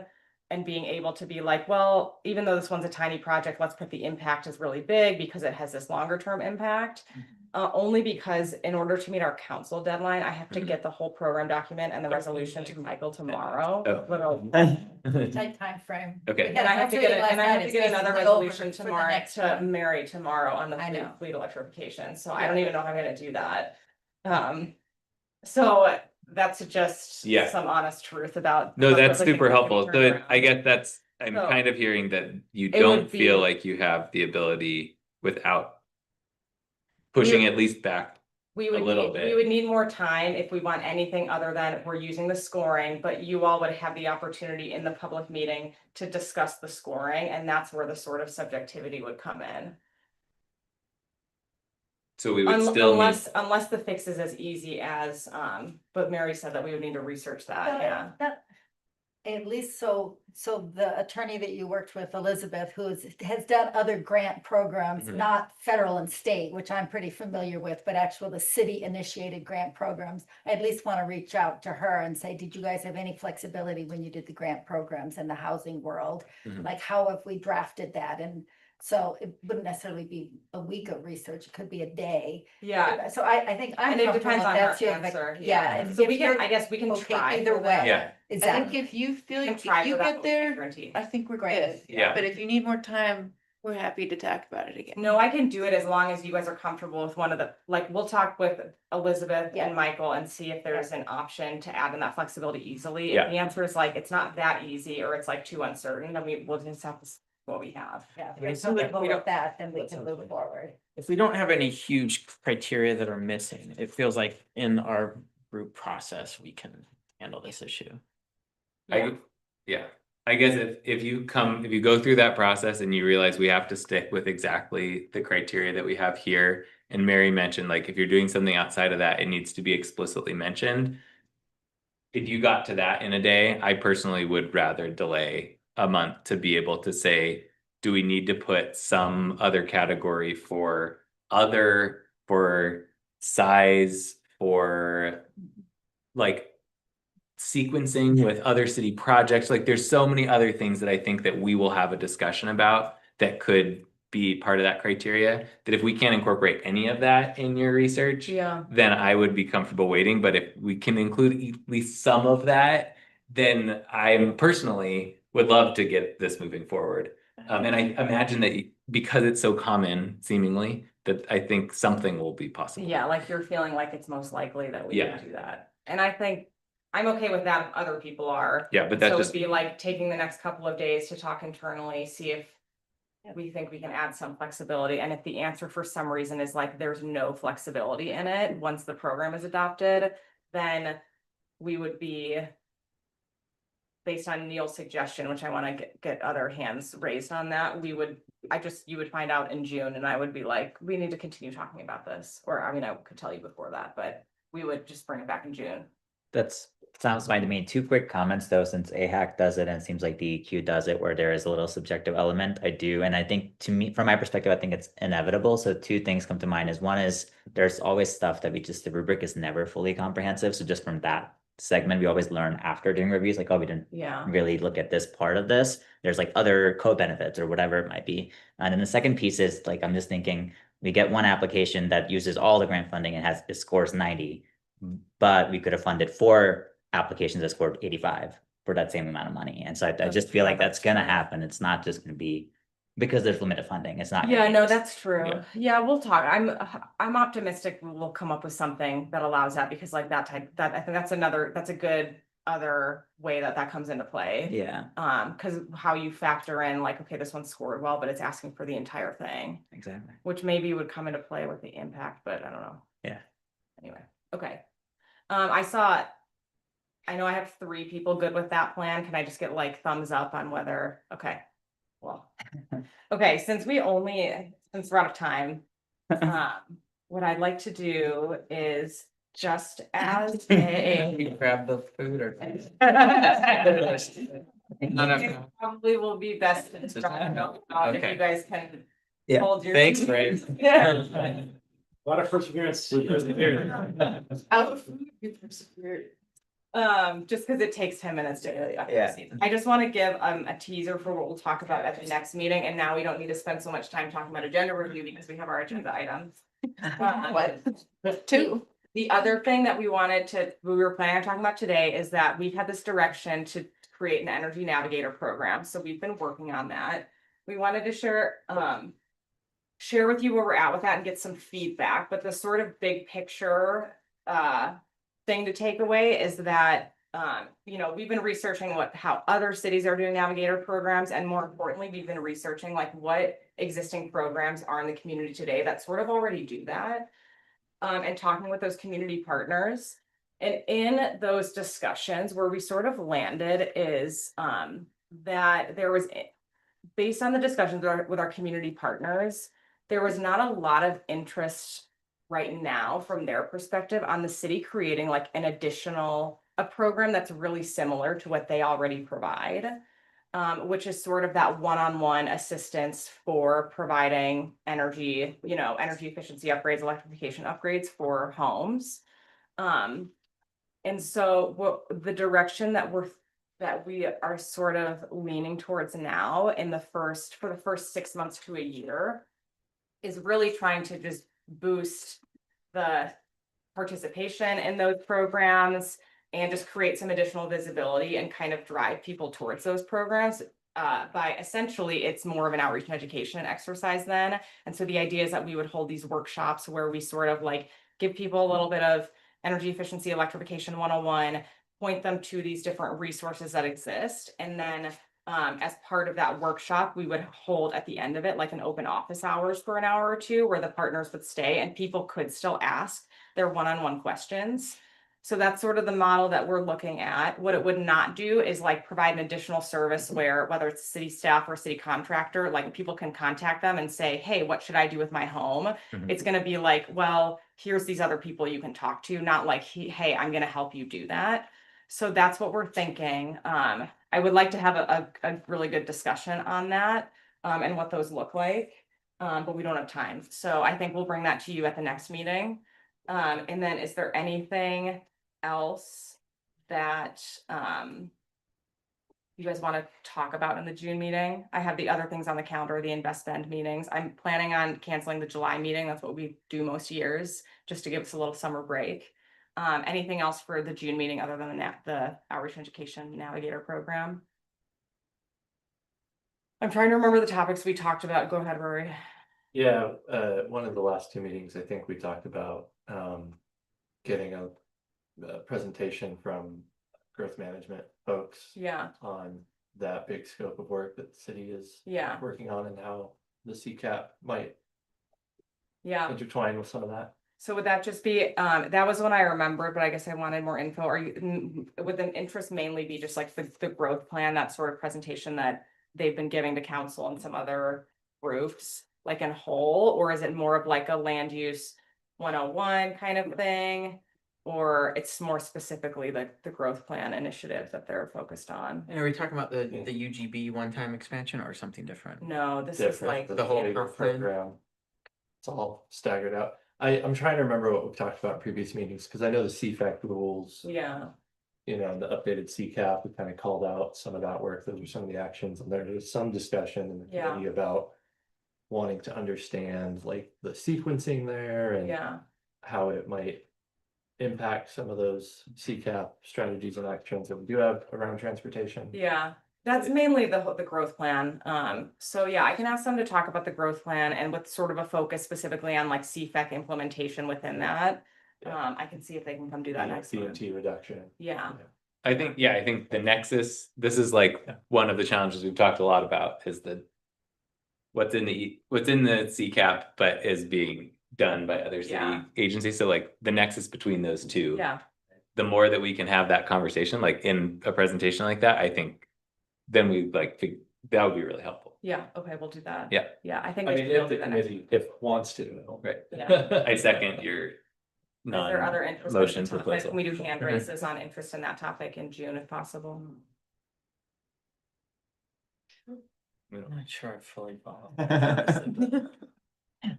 The one other thing, this will probably fall To all that vote. Is there an alternative proposal?